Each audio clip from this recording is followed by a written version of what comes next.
Bonjour! Que veut nous dire aujourd'hui notre Dieu d'amour? Vivez la charité, vivez la charité, vivez la charité, Papa vous bénira. Mes bien-aimés, vous vous supporterez, mes préférés, la paix échangerez. Vivez sous le souffle de mon esprit. Vivez la charité, vivez la charité, vivez la charité, Papa vous bénira.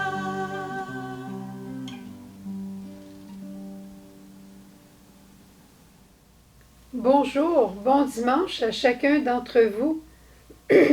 Merveilleux d'entendre nos deux petites sœurs chanter « Vivez, vivons la charité ».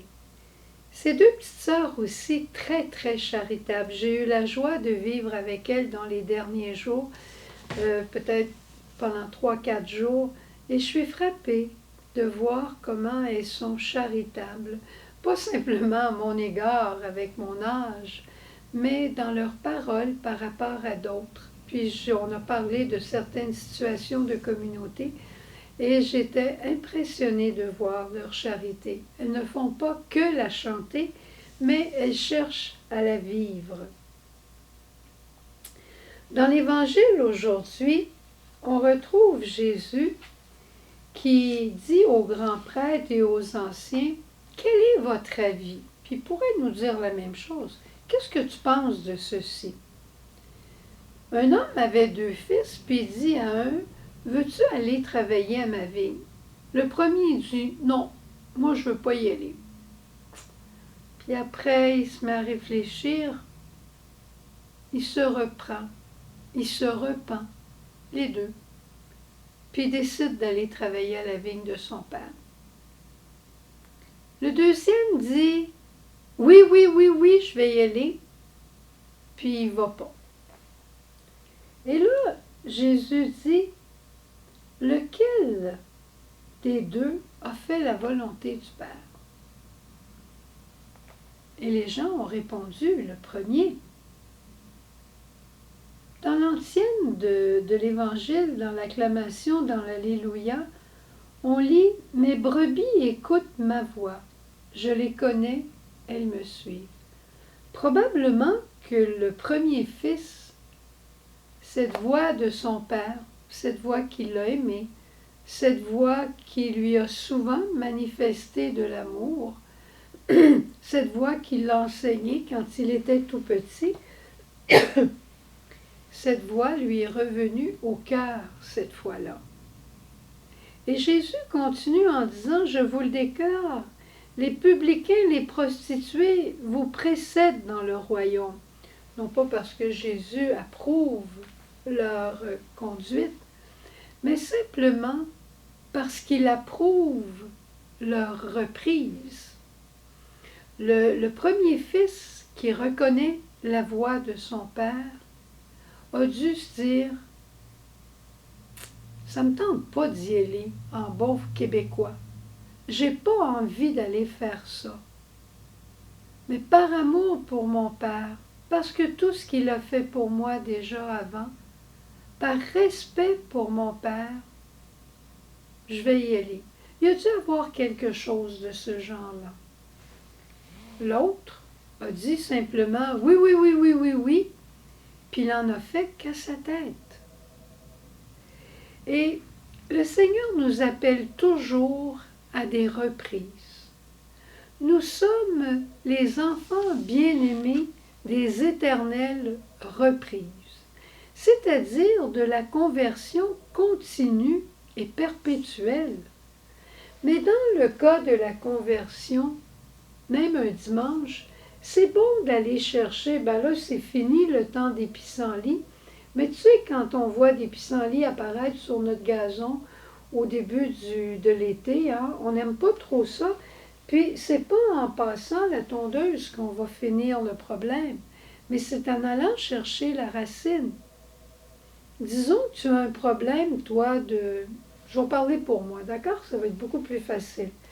Disons que je suis une personne qui parle toujours contre les autres, ou très facilement, qui a toujours la critique à la bouche.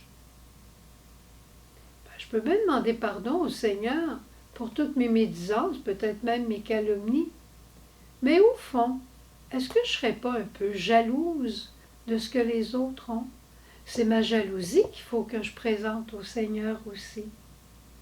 Disons que je suis mesquine, que je calcule, je suis incapable de partager, je fais une faveur, puis je veux que quelqu'un d'autre m'en fasse. Je manque totalement de gratuité. Je peux bien demander pardon au Seigneur, puis je peux bien m'excuser d'être avaricieuse. Mais qu'est-ce qu'il y a en dessous de tout ça? Un autre péché?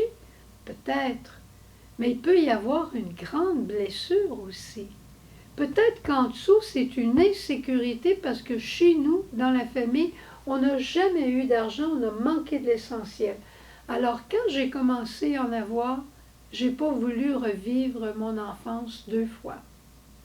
Tu vois, les racines sont soit un autre péché à identifier ou une blessure. Mais dans un cas comme dans l'autre, on se tourne vers le Seigneur et on lui demande soit la grâce de la conversion et on fait nos efforts, ou la grâce de la guérison intérieure, et là, on adopte de nouvelles manières de nous comporter. Mais d'une manière ou d'une autre, ça va nous changer. Et là, on va devenir comme dans la première lecture de ce dimanche, où Saint Paul nous exhorte, j'ai fermé ma page, où Saint Paul nous exhorte à devenir, dans la deuxième lecture plutôt, il nous dit, ne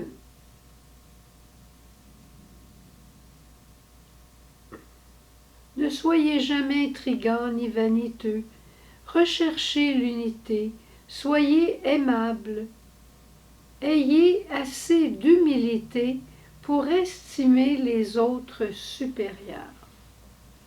Assez d'humilité pour être en état de service. Assez d'humilité pour vous émerveiller de ce que les autres ont de bon. Assez d'humilité pour être capable de partager. Assez d'humilité pour aimer. C'est ça dont on a besoin le plus, de l'humilité. Et l'humilité vient guérir et vient convertir. Alors, qu'est-ce que tu dirais si on devenait ensemble encore plus des spécialistes des reprises, des recommencements, et si on allait voir Jésus ensemble tous les deux et qu'on demandait à Jésus cette grâce profonde d'humilité pour qu'on puisse aimer en vérité. Au revoir, bon dimanche et on se retrouve demain. Ô Jésus-Christ, ô pain de vie, je t'adore. Ô Jesus Christ, ô bread of life, I adore you.